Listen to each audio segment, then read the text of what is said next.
Katere bodo letošnje glavne aktivnosti Centra za mednarodno poslovanje glede na gospodarske priložnosti in izzive v letu 2016?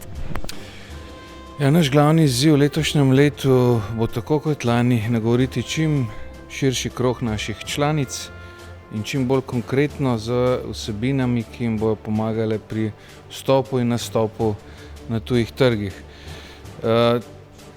Posluževali se bomo predvsem dela 1 na 1 oziroma individualnega svetovanja, ker menimo, da je vsak interes vsakega posameznega podjetja treba nagovoriti na individualni osnovi.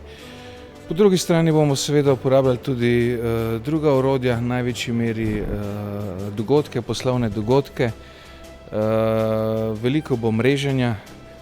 Nova storitev, ki jo letos ponujamo, so obiski mednarodnih sejmov, predvsem sejmov na tako imenovanih tretjih trgih.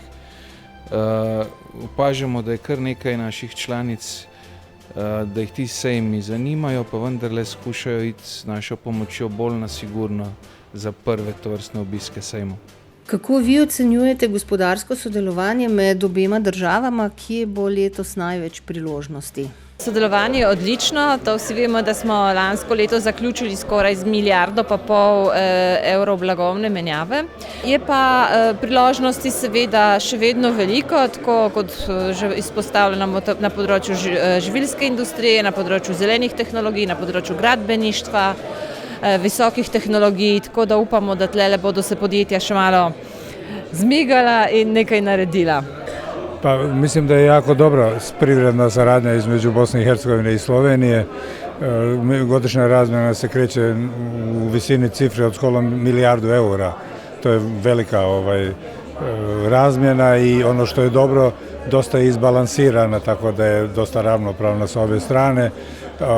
Mislim da postoje mogućnosti za proširenje te suradnje. Nedavno smo dobili novog direktora Agencije za strane investicije, čiju ćemo posjetu u skorije vrijeme planirati u Sloveniji, tako da mislimo da i to je još jedan od načina da se saradnja poboljša.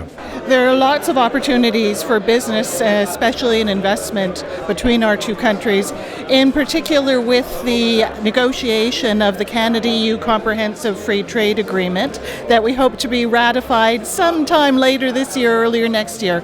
This is going to open up all kinds of doors for further business cooperation between our two countries. Kakšni pa so vaši letošnji načrti na tujih trgih? Je, da rastemo, ker mi 96% izvažamo, torej bi radi promet dvignili z 55 na 58 milijonov, mogoče celo nekaj več. In seveda, kar se tiče geografskih področij, načrtujemo prodor še v večji meri na tržišča pijače Velike Britanije, tudi parfumov Francije in Velike Britanije, drugače pa tudi z novimi programi v razsvetlavi. Tako da računamo na koliko toliko normalne razmere in vsaj neko normalno gospodarsko rast, potem bomo lahko te plane dosegli.